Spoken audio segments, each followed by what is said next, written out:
This is the Sourceseeker Hour, our 148th episode. I am so blessed to be here, and we are going to talk politics, red, blue, Republican, Democrat, doesn't matter for Black people. What is best for Black people? What is the best political approach that is happening today? And we're going to talk with our guests. We have two prominent political people.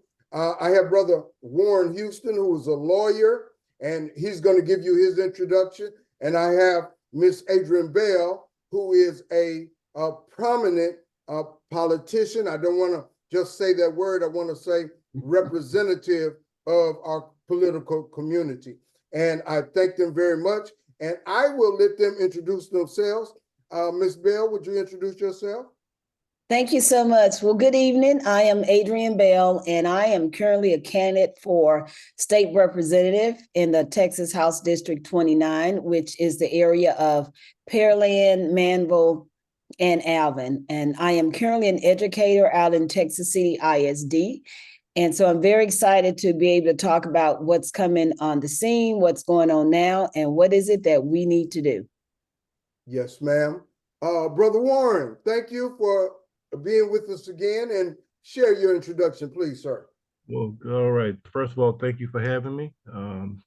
My name is Warren Houston. I'm the creator and organizer of the People's Law Study Group. It's an organization that was designed to educate the inner city on the judicial system, because the main problem with the judicial system, as I saw after I received education in the judicial system myself, and it's not that racism does not exist, but racism is not the main issue. The main issue is ignorance of how the system works. So that's why the People's Law Study Group was created. Among the other things, an entrepreneur and a politician myself. Thank you for having me. Well, thank you very much. I'm gonna get right into it. We just had an election. Matter of fact, I must give a disclaimer. I am an election judge, a precinct judge. Okay. I have done, 4 elections? And so I see all different kinds of, opinions come into the election arena and so forth. Mostly in the Republican environment of those people who vote Republican. And so I see a lot of different opinions and so forth. What do you, as political community participants, believe are the results or the effects of the past election, Ms. Bell? Well, I was very active in the Houston city election, working with Letitia Plummer, who ran for re-election in the at-large position 4. And what I saw was a partisan divide. And although city council races are, said to be nonpartisan, I see a growing partisan divide among candidates, among the people, and even among the issues. What we heard was the word crime. And we heard that over and over and over and over again about that was the number one concern about the people of Houston was crime. And so the crime statistics, the fear of the people really regarding crime, I think played a big factor in the outcome of the elections in Houston, and who actually spoke to those concerns that the people had regarding crime. I just want to comment on that. Yes, I think across America, crime is a big issue. Really, what we're talking about is fear. People vote from fear perspective. And more as we go along throughout our days, everybody is concerned about somebody coming up and doing something and taking something or assaulting them. And of course, that was a big part of why John Whitmire was elected. His campaign, of course, he hit it right on the head, straight from the start. His thing was crime. I had a gun pulled on me, and that is a bad thing, and I'm going to do something about it. That had a big reason why he was elected in a landslide. Would you like to comment on that, Ms. Bell? Well, I agree with you. It wasn't about safety. When you listen to the words that were used, it was crime.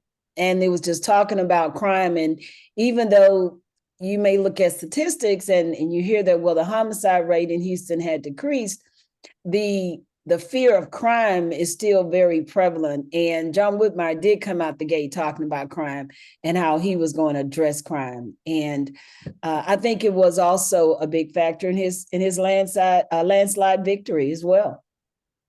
So let me add the elephant into the room to what you said as the partisan divide. Is it a racial divide or just really a partisan divide? And what do you mean by quote unquote partisan divide? Well, when you run for city council races, you don't run as a Democrat or Republican or independent. But yet the people are identified as Democrat, Republican, Independent.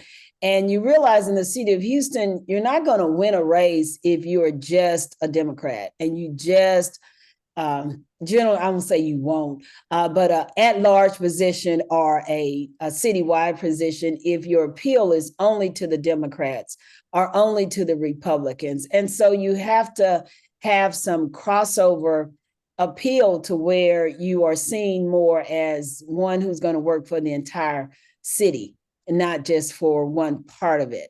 And so you saw a lot more in the runoff where you had a Democrat versus a Republican in the runoff elections. And although on the ballot, they're not shown as a Democrat or Republican, it is known that they are a Democrat or Republican. And it was divided that way as far as the races were concerned. Brother Warren, you heard those comments. What is your opinion on that? Well, if you would restate your question again and I can answer. Okay, well, the partisan divide is the partisan divide broke up along racial lines, or is it basically you have to find a middle ground, not being far left or not being far right, or too much quote unquote blue, which is Democrat, or too much red, which is Republican. And we're talking about, I guess, the Houston area, and it might be different nationally, but what is your opinion on that? Yeah, well, I believe the partisan divide, even though as Ms. Bell stated, when it comes to the races, it involves the mayor and city council. That's nonpartisan. But people are already aware of who the candidate is, but I still believe it is partisan based, based on our thinking. And I think the thinking is that most people, as partisan based from a racial standpoint of view, let me put it that way, based on our thoughts, especially as it relates to the Black community, because in the Black community, we tend to think that the Democrats is automatically for Black people and the Republicans are the racist white people. And so therefore, we have to go back. I think we need to go back and be educated about the parties and how they operate, how they came into existence, and how such switches came about. Because if you research and you understand the Civil War and why it was started in the first place, is because the Democrats was a party of the KKK. And this is how a civil war was even started, because the Republican Party was created for the abolishment of slavery.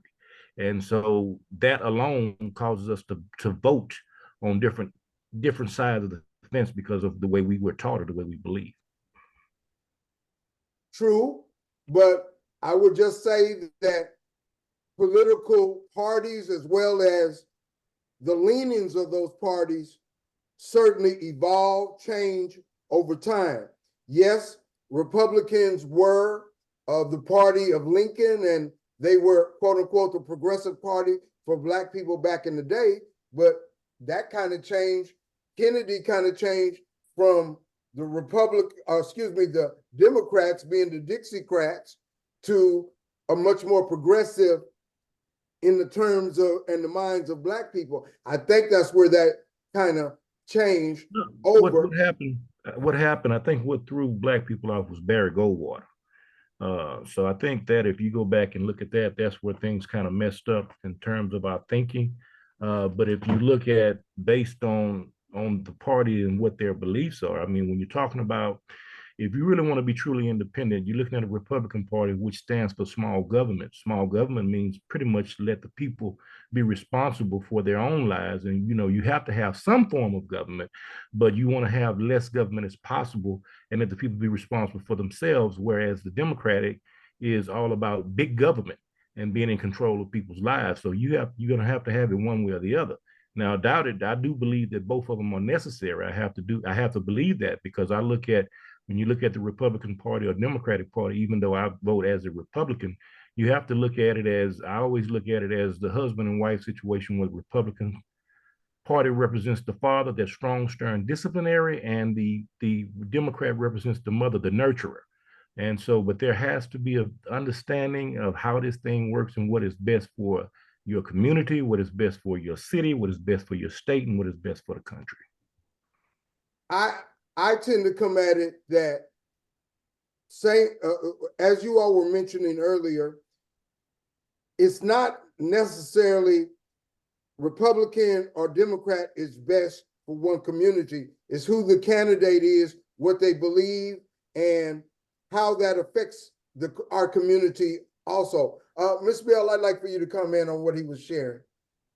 Well, I do agree that I think it's more of a, let me speak from a Democrat lens. When we talk about Republicans today, a lot of people that I talk with, they see the Trump Republican. They don't see the small government. They don't see the ones that, let people manage their own lives. They see the Republican leadership here in Texas saying that, hey, we're going to tell you what to do. Exactly like you said, Mr. Houston, it's the father figure.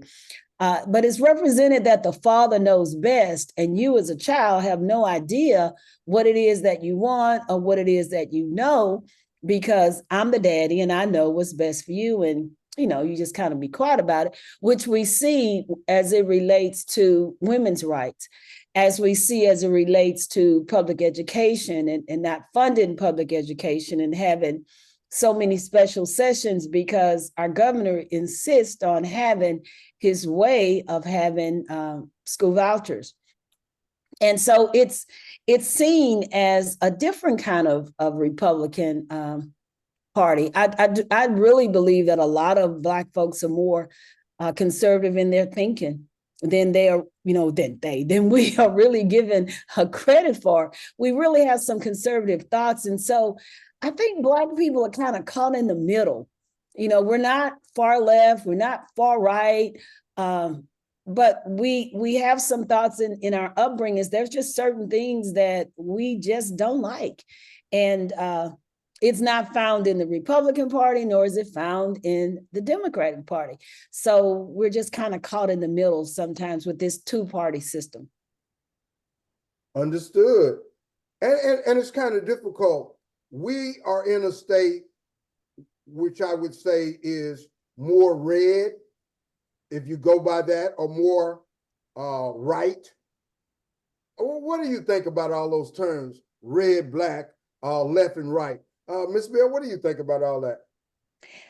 I think we do a lot that just confuses folk, and we label. We've been doing a lot of labeling in the past years. That if I'm a Democrat, then I have to be liberal and I have to be crazy, and if I'm a Republican, then I have to be this and I have to be that, because we're just putting labels on people. I look at people as people, and what are we in the government going to do what's best for the people and what's best for the people. And right now I am just real advocacy, a real advocate about we need to do what's best for our children, and we need to invest and fully fund our schools and do what's best for our children.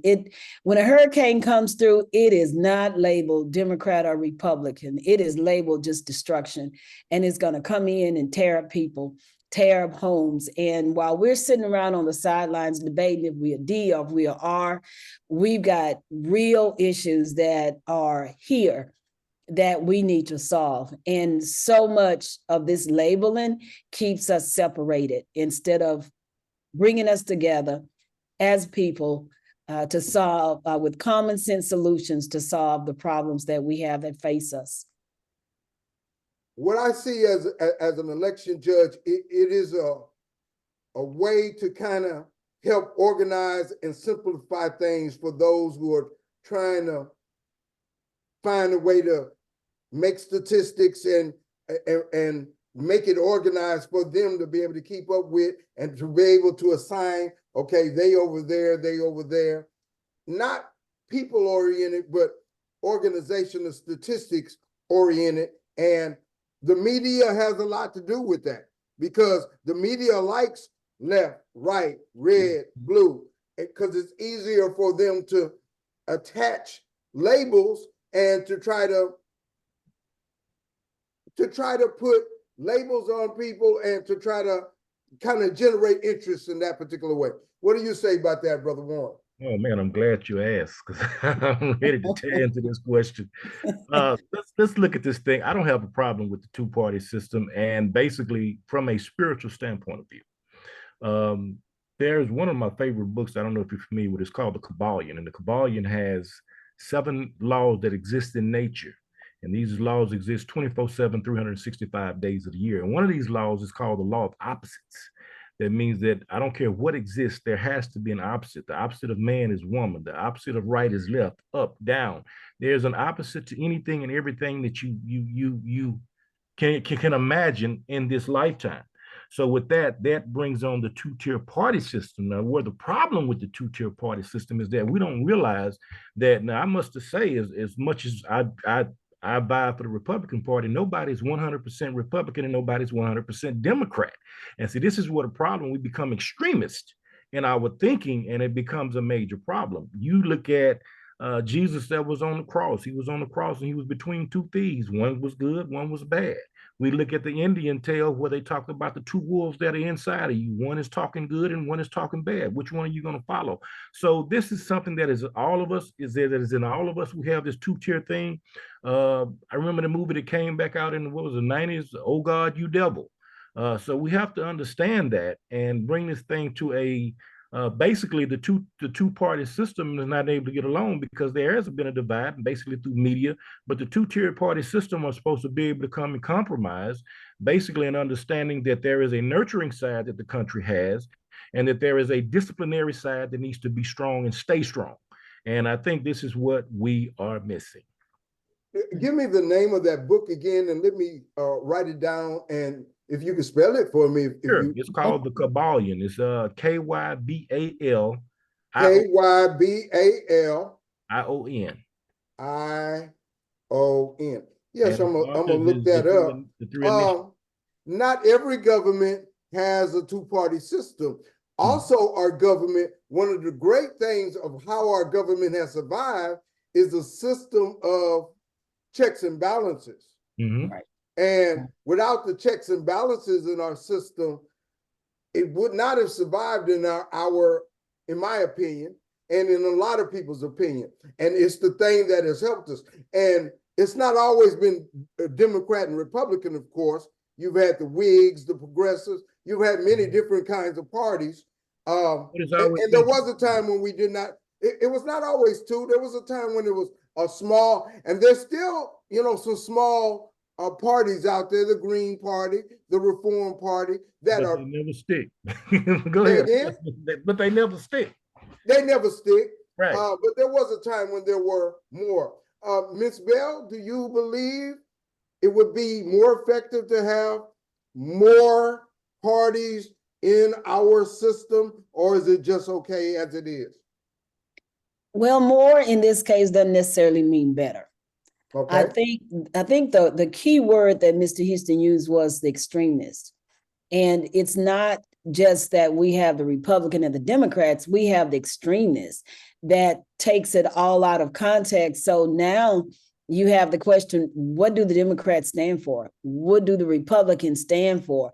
And you have the media just feeding into folks' fears to make it seem like being a Republican is a scary thing, being a Democrat is a scary thing. And then the people that are really that say, I'm not into politics, because all they hear is division and fighting. And they don't want to be a part of that. And we can't bring in new people to the political arena because you got all this extreme stuff going on that people just don't want to be a part of. But the media is having a field day with this, and it is just pitting people against one another. And the more people you can pit against each other, the more fighting you can have. It's like the more sensational news, and it just makes for good entertainment, but it makes for awful governance. And we are at a standstill when it comes to Congress. We're not getting anything done because you got the Democrats and Republicans. In the state, we're not really getting anything done because you have the Republicans just trying to run ramshot over the Democrats. And we're losing because we are fighting a media war that really deals with extremism. Speaking of that, there's a lot of things going on. First, in Texas, the governor has basically said, we are going to police our border despite whatever the federal government says. And a lot of people support him in that because immigration is running rampant. So you have him at odds with mayors in these large cities in Chicago and New York. Then, as you mentioned, in the federal Congress, of course, you have, it's barely they're able to work together, barely able to come together with a budget. Nobody basically wants to be the Speaker of the House. It seems like it's a such disarray. It's amazing that anything gets done. Also, they just kicked out recently George Santos, if I got his name right, and it seems like he did a lot of fabricating of what he was about and who he was and so forth. And so different things go on, but you know, he did that from the Republican side. I can remember what's his name, Mr. Weiner, who did a lot of ugly things in Congress also, and he was a Democrat. I think his name was Andrew Weiner. And so many people across the board make a bad name for politicians. What do you say about the corruption or the bad things that go on that politicians do? And I would say, just like everybody in life, they're human beings, and you're going to have some good, you're going to have some bad, and you don't throw the baby away with the bad bathwater. You throw the bad bathwater away and keep on going. But Ms. Bell, what do you say about that? Well, that's a really question that people really ask. When you talk to people and, you know, they're like, you know, they think all politicians are corrupt. Well, the word politician is a curse word, and it's a dirty word, and it's a word you don't want to be associated with. People think that it's just, they don't see politicians that they could trust. And I've had this said to me on more than one occasion, and it's like, well, nothing's going to change. They just lie, and then everything is still the same. Because for one thing, we build politicians up as heroes, as superheroes, as celebrities, instead of being people that work for us. Politicians, elected officials work for us. And when they're not doing the job that we hired them to do, we should fire them. It does not matter to me if they've been in office 2 years or 20. If they're not doing what we hired them to do, we need to fire them. And it's not seen as a job that they were hired to do. So we let them get away with all kinds of stuff, don't hold them accountable, don't hold each other accountable. And it's just more focused on power and staying in positions and not really taking care of people. So it really is disconcerting when you talk to a lot of people, and they really have such a bad taste in their mouth for politicians and the policies and the lack of accountability of what goes on in the state and also at the federal level, even at the city and the county levels as well. I would always tell people, politics is life. I don't care where you work, where you are. There's going to be some politics involved.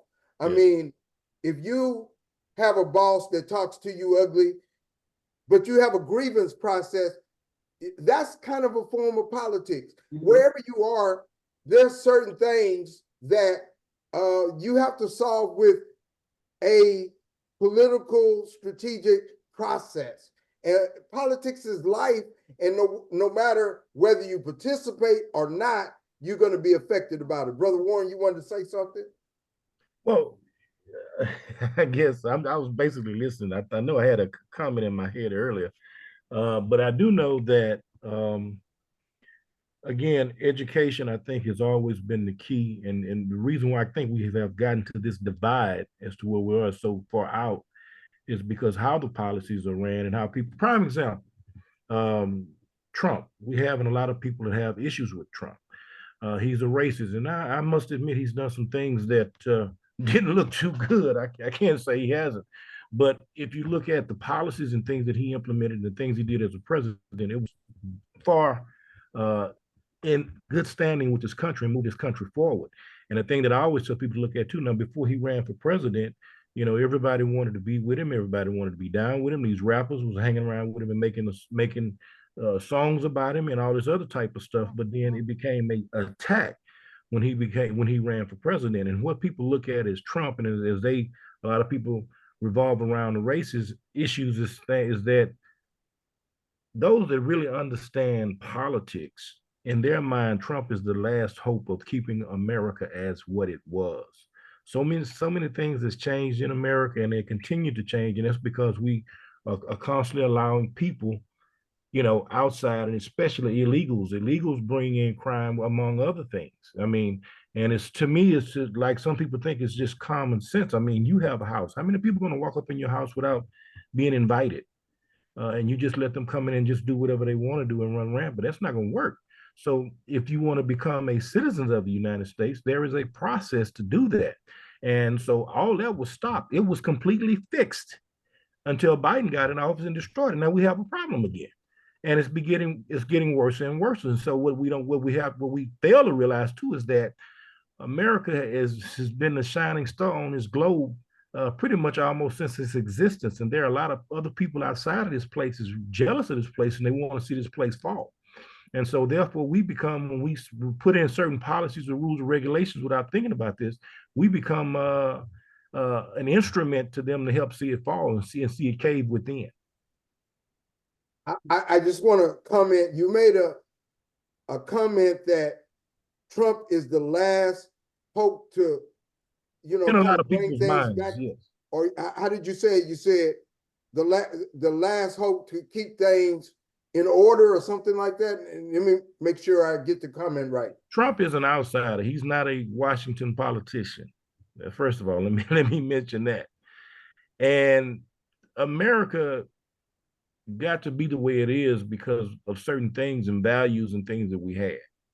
We've gotten away from them. And so in his attempt to bring that back, a lot of people said, oh, that's racist. No, that's bringing up the standard that made us where we are. A lot of jobs have moved overseas. You know, when Trump was in office, those jobs were coming back. The economy was coming back. And all of that's gone. Again, the border issue was straightened out. The money that Barack Obama shut down for HBCUs was replaced with more. The opportunity zones were put in place. And these are the things we're not looking at. We're not looking at the policies. We're looking at things that are not really going to make a difference as to whether the person is doing what they need to do as a president, or even in our local government, even, which I must say, even in that part, we're so focused on that, we don't even focus on our local government, which is more important, or more should be more in our focus as to what's going on in Washington. Ms. Bell, I'll let you comment. I do have some comments back, but I want you to jump in if you want to share something. I just find it, I do believe Trump is a racist. And I don't agree that the jobs just went away. One thing that just statistically, more jobs have been created under Biden's administration than Trump's administration. And I know the pandemic occurred and a lot of things happened with the economy during that time, but it's not fair to say that the jobs have gone away. Technology is really changing and going to continue to change and displace workers. And it's something that federally they've got to focus on so it can be focused, trickled on down locally. But jobs are really going to change in the upcoming years because of technology. AI is really a game changer in a lot of different arenas. And so jobs are a huge thing. It doesn't matter which president we have, we got to have jobs or our country will close down. And one thing, Mr. Houston, our people on the outside will try to tear down America.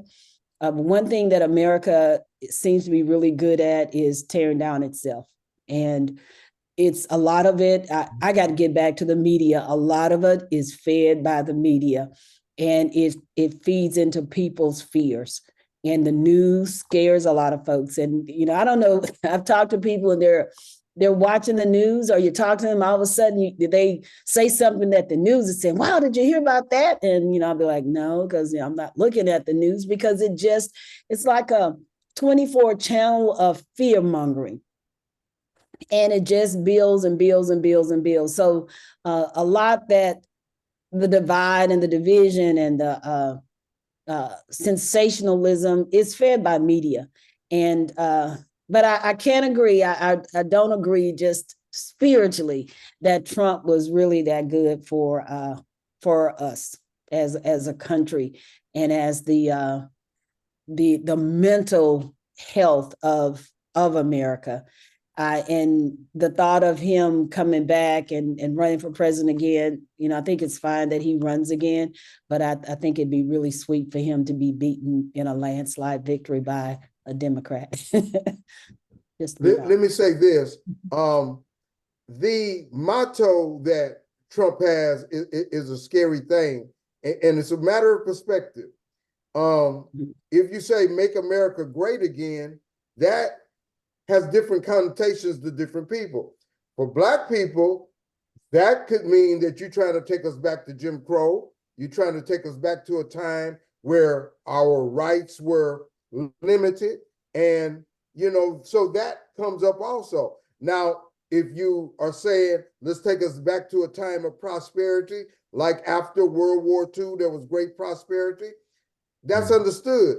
But as long as you keep in the progressive elements of adding opportunity for people across the board, that is good too. I don't, number one, automatically say that he's a racist, but his rhetoric, and his rhetoric to all people, not Black people in particular. I mean, his rhetoric to other Republicans probably is worse than to any race of people.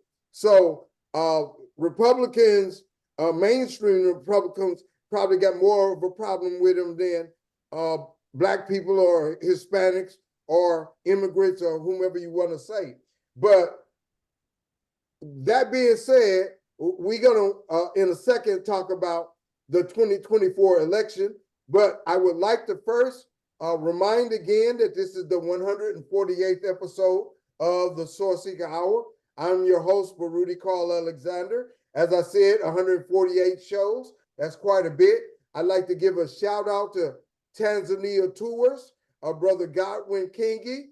I would like to give a shout out to Renaissance Realty, brother Daryl Malloy, and especially to A Rocket Moving and Storage.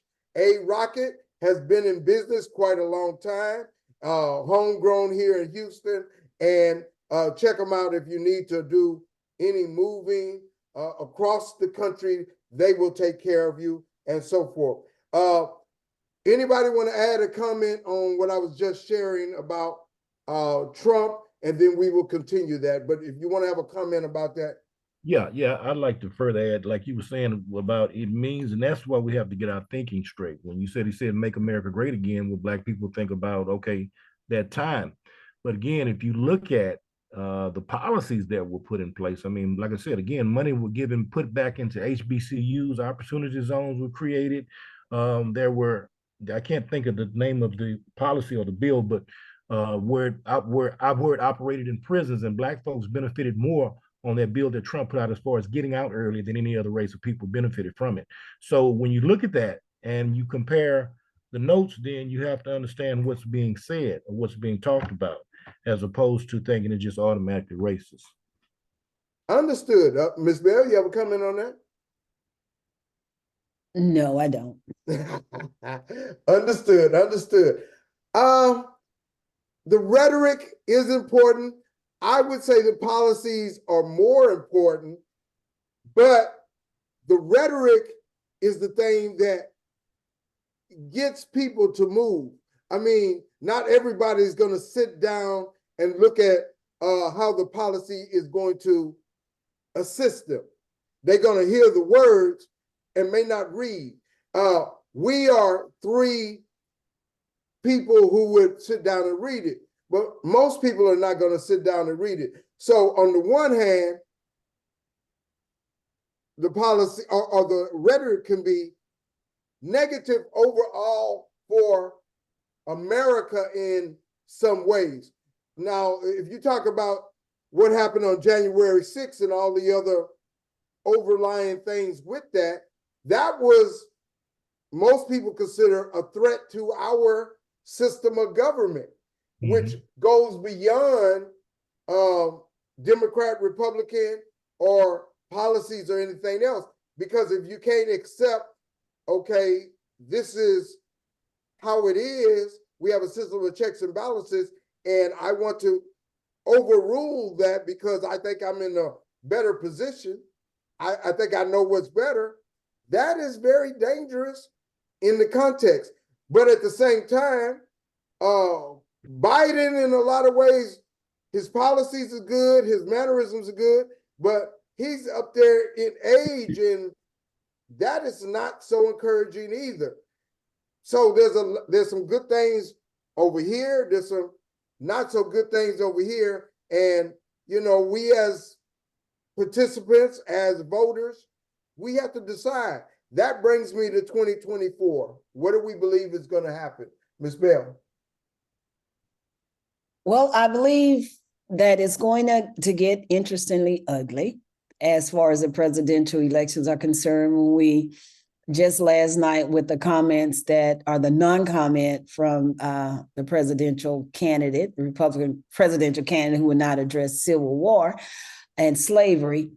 And that forms another rhetoric that is going to continue of, well, you know, does she or does she Are we talking not? about the governor from Florida? Yes, yes. Okay. And because we're talking about a presidential candidate Yes. that will not, you know, address slavery, or that slavery was a part, you know, of the Civil War. And so the landscape is going to be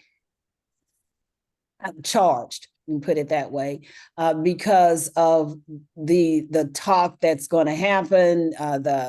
Like the one, you're going to have the Republicans who don't want Trump to run, that are running as presidential candidates now. You have the Democrats who don't want Biden to run, because that talk is going on now. So you're going to have two presidential candidates, probably in Trump and in Biden, that are not wanted by some people in leadership in both of their parties. And it's going to be interestingly charged, I do believe. Brother Warren? Well, pretty much, she said it is raising. As far as I'm concerned, it's going to be very interesting. There is issues on both sides. So we'll just have to see what happens and how it turns out. My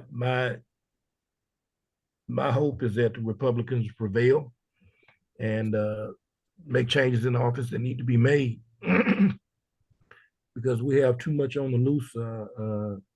Crime is running rampant in our society, and we don't even know why. And sometimes, that's why I said, we, especially Black folks, I've worked at the polls as well, and I see we don't hardly vote. We don't come in and hardly vote. We very few amount of us that comes in and vote. And even working there, people come in, sometimes they really don't even know what they're doing. They're just voting a certain way because somebody told them to come in and do that. And so education plays a part. And we must first understand why the system is broke down and what policies they put in place that broke the system down in the first place. And as I related to, I think the main issue is which will not be done in politics was the breakdown of the family. Once the family was broke down and the man was basically put outside of the house or labeled as masculine toxicity and all these other names that we derived and made up, it changed the whole scape concept of our nation. And now we have crime running rampant and everything. I mean, there was a time, I look at prime example. You look at TV. When I was growing up as a kid, we watched Good Times and shows like that. And I can remember James Evans whooping his children. Well, you try something like that now. We're also in a time where people have become more sensitive, you know. And one thing I've liked about America is freedom of speech, because even if a person is racist, if he comes around and say N word, I don't like you, then I don't have a problem with that. You just told me who you are and where you are. You stay on your side of the fence and I stay on my side of the fence, and we'll do fine, as opposed to races up in the north or east who shake your hand and then talk about you behind your back. But now everybody's so sensitive, you can't say anything because you're going to hurt this group or that group. And these are the things that are destroying this country. So again, I hope a Republican prevail, mainly Trump, and put things back in order. Sounds interesting. This is what I would like for Gavin Newsom to go ahead and run. He says he will not, but never know. Things might change in that context. As far as the Republicans, I was hoping Tim Scott would do better, but he did not do very well at all in the debates, and rightfully he was kind of drowned out because he did not show any kind of force or power or anything. But hopefully it will evolve and grow.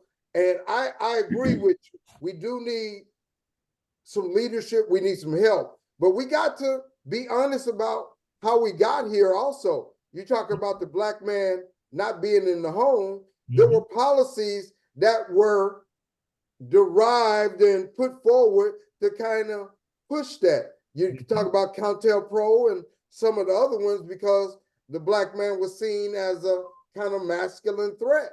Mm-hmm. And now, we are kind of reaping those souls that happen along those lines. And of course, the key is education, but just not in the public school, because the public school is strapped and limited as to what they can share. I can't be in the classroom and tell certain truths because there are a group of people that don't want me to share the truth about how things actually were during slavery and so forth, because some people may be sensitive in my classroom. I might be making them feel bad and so forth. So we got to be honest about that also. So I go back to this issue. Is not a key a progressive educational system, not necessarily multicultural, but community-based, church-based, or community-based educational system. I said on another program that I believe eventually the educational system will go to a more home-based educational system. For instance, where you could have 10 parents, 10 homes, they hire a teacher to teach what they would like, and a system like that will shore up across the board. However, that may be in 50 years, because public education still needs to be funded, because the equitable educational and economic environment is not necessarily conducive to that at this time. How can our educational system change to more meet the new demands that are happening? AI, technology, safety. How can we kind of get there, and what changes need to happen, Ms. Bell? I'm sure that's an entire show all by itself, but I'm going to try to condense all of that you just asked about. Let's talk about community schools. When you talk about the neighborhoods and you talk about schooling in the neighborhoods, schools could be the hub of the community, and they used to be, and they should be. where you have the space in schools to be able to have different wraparound services that meet the needs of the community, such as mental health. We have computers sitting in schools that are not being used once the students leave. They could be job centers to where parents can learn how to write resumes, submit resumes, and find employment for small business entrepreneurs. There's a host of ways we could use a community school. What concerns me the most is that our children at the school and the experience that I have working in schools do not have the basics of reading, writing, and arithmetic, as we used to call it. And we go from a lot of things that our kids need, but a lot of them are missing the basic. There's a real gap that occurred with COVID. And instead of addressing the gap as a state, we made the STAR test harder for our students. And it really needed a pullback to say, hey, where are our students? What do we need to do to bring them up? And when you hear the statistics, it tells you that math scores have gone down and reading scores have gone down. And I have fifth graders that I work with who do not know how to subtract, who cannot subtract 24 minus 7.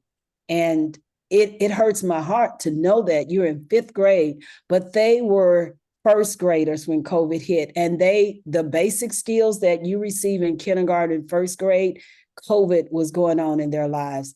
And instead of them being allowed, I just want to say 24 minus 7, you talking about borrowing, and a lot of kids have a problem seeing how to do that. And, it's not a simple thing. However, it is a simple thing that they should be able to do. I'm sorry, but as a teacher. by fifth grade, yeah, you should know how to regroup larger numbers, because then we're in the billions. But if you can't give me a simple 2-digit, I can't get to 3-digit. But instead of meeting our students where they are, we just keep going. And then we say, well, they're failing the STAR test. Well, yeah, they're going to, because the basics that they needed, COVID was going on.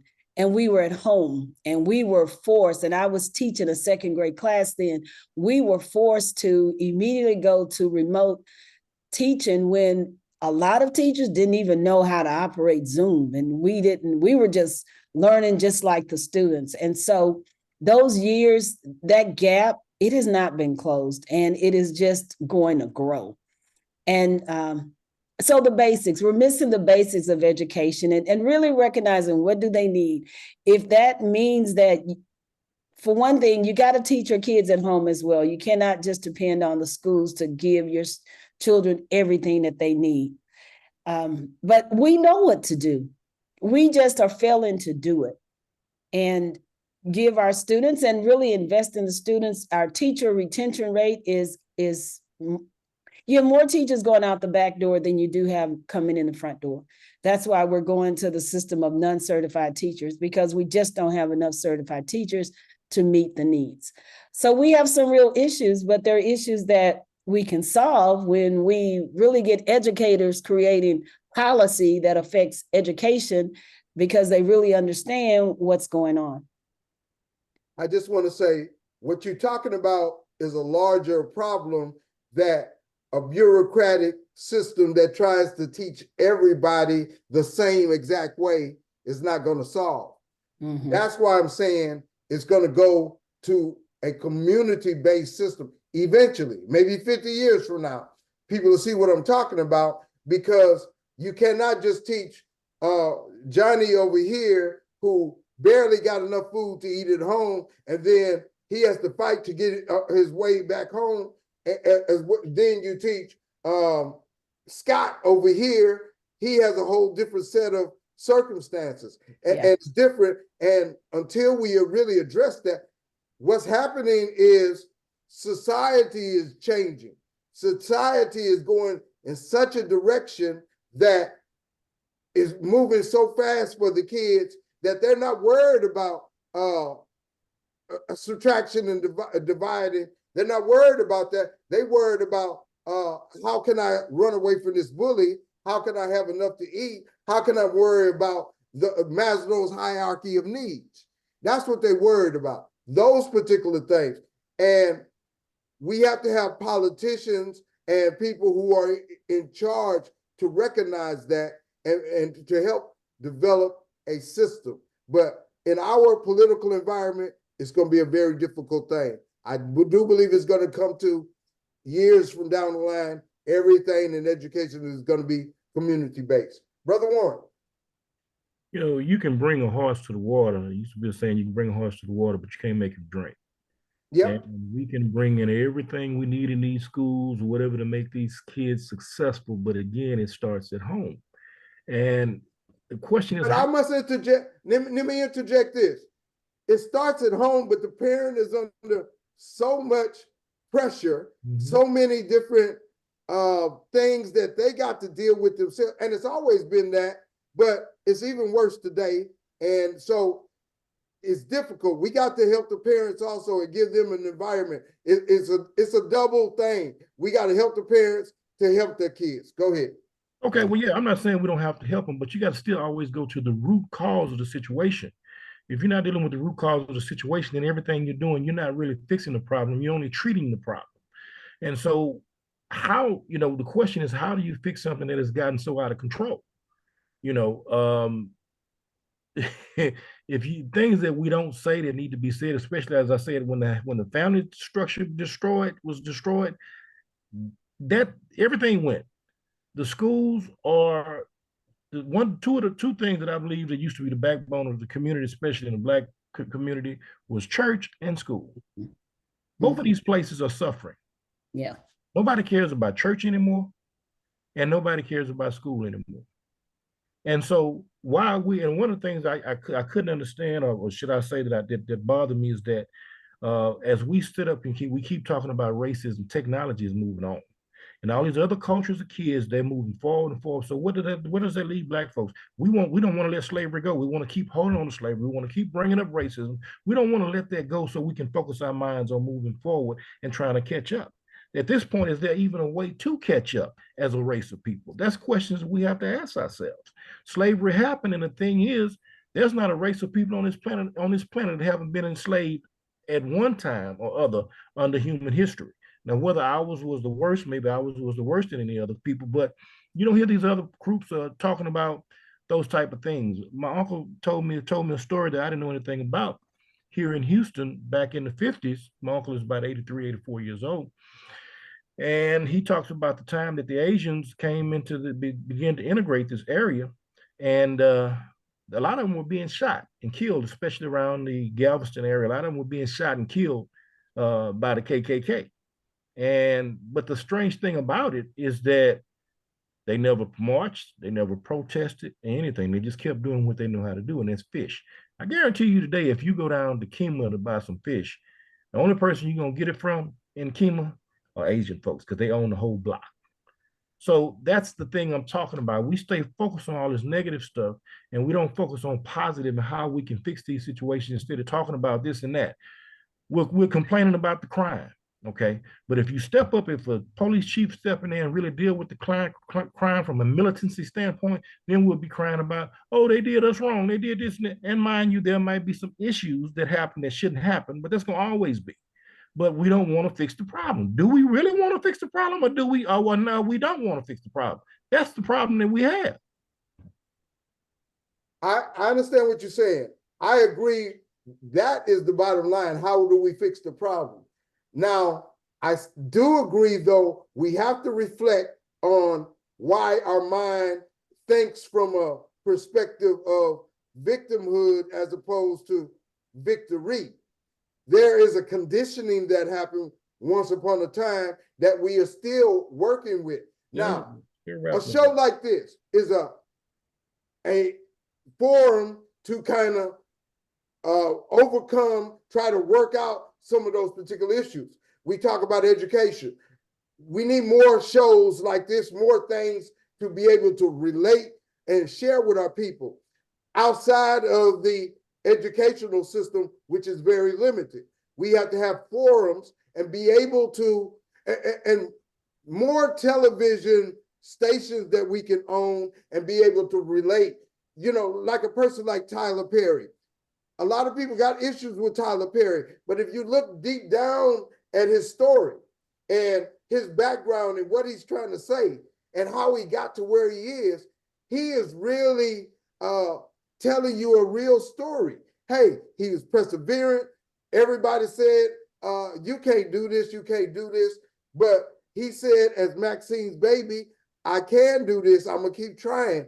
And now he owns what used to be the Confederate outpost in Atlanta, which is some, I think, 30 or something acres, maybe more than that. It's a big old place. One of the largest studios in the country. That is the approach that we have to have. But you do have to reflect on, why is my mind, why do I think like this? Just like Malcolm X said once upon a time, who told you your skin was not beautiful? Who told you your hair was not great? You got to reflect on that. And you got to be honest with yourself, because somebody said that to you so that they can make sure that you don't believe in yourself, and that they can always have an advantage over you because they don't have to worry about you, because you won't be in the competition game because you don't believe in yourself. So there's so many approaches. The most important thing that I'm sharing, let's talk about it. Let's have these forums. Let's bring on more people and educate them, and let's keep going. Let's keep persevering and keep moving forward. We are at the end of our program. I'd like to give both of my guests here a final word. Ms. Bell, what would you like to share? Tell us about your campaign, your candidacy, and what you hope to accomplish. Also, how can people reach you? Okay, well, I'm Adrienne Bell, and I am running for Texas State Representative. That would be in Austin, and it is for House District 29, and it is primarily Pearland area, Manville area, and the Alvin area. And my website is voteforbell.com. That's VOTE, the number 4, Bell.com. I will be a legislator who advocates for our children, whether it's feeding our children, educating our children, making sure our children have the mental health services that they need, job, trade, skills for our children. I will be advocating for the children of Texas, because that is our future, and they will affect the economic growth of our state. And so that is my main goal in running for office. I also believe that we need to lower property taxes. That's a different story because they're too high. And that we need to fix our electricity grid. When we suffered from the storm, I think we should have no more excuses about that. We need to have a resilient community. And one thing I want to add, we were talking about, Mr. Houston, you were talking about Black people and what we need to do and how we need to, come out of the past and move on toward the future. One thing that really gives me hope is that we're resilient people, and we have gone through so much as a people and as individuals. I know I've gone through a whole lot in my life. I grew up in the South Park area of Houston, and so I went through a lot. Huh? Did you go to Sterling? Yes, I went to Sterling. Me too. I sure did. I am a Raider for life. And so, we went through a lot, and we've got some stories to tell, but we are some resilient people. And that always gives me hope. And I also believe that we have got to solve the issues, not just talk about them, but solve them. And we need to be a part of the solution. That's the legacy I want to leave behind, that I solve problems, not that I just caused them or talked about them, but that I brought solutions to the people and brought solutions to our community. So thank you so much for having me on tonight. It was really good discussion. I do not want Trump to win.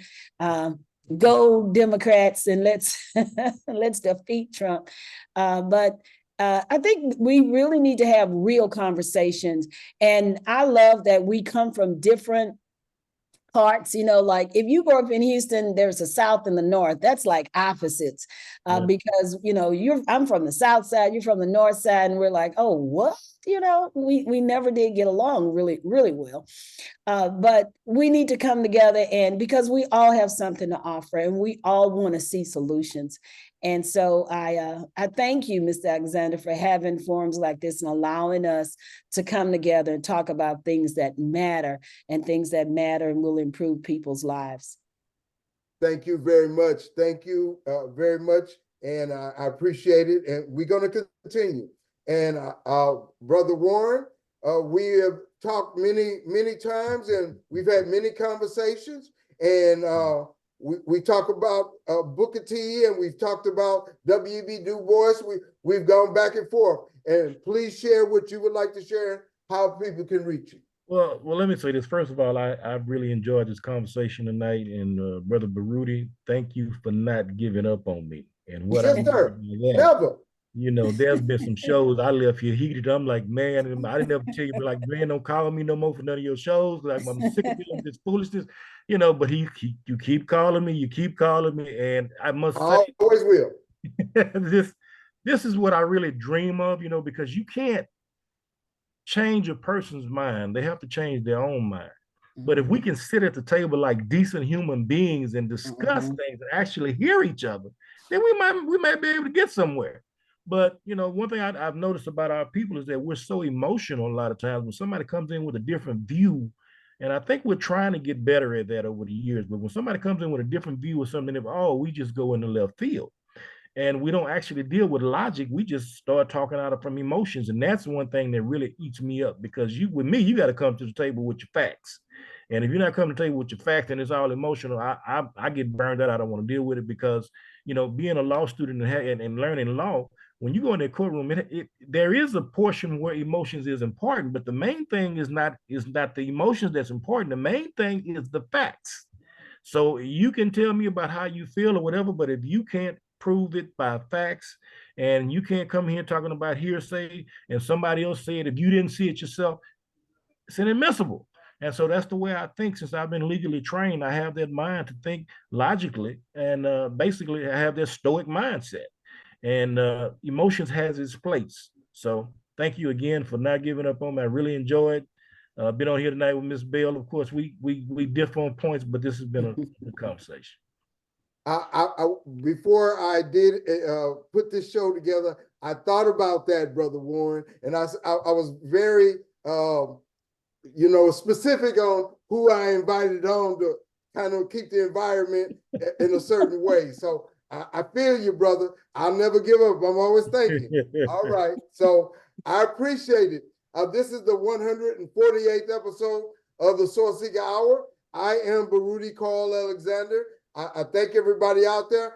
People on Facebook, if you got a message for either guest, chime in on the Facebook chat or the Facebook posting, and I will look at it. I'll get in touch with them, and I'll let them know what you said. I want to give a shout out again to A-Rocket Moving and Storage here in Houston, a Black-owned moving and storage company. If you got something you need moved, wherever you got to go, please check them out. Thank you very much. We'll see you next time on the Sourceseeker Hour. Thank you. We'll see you next time.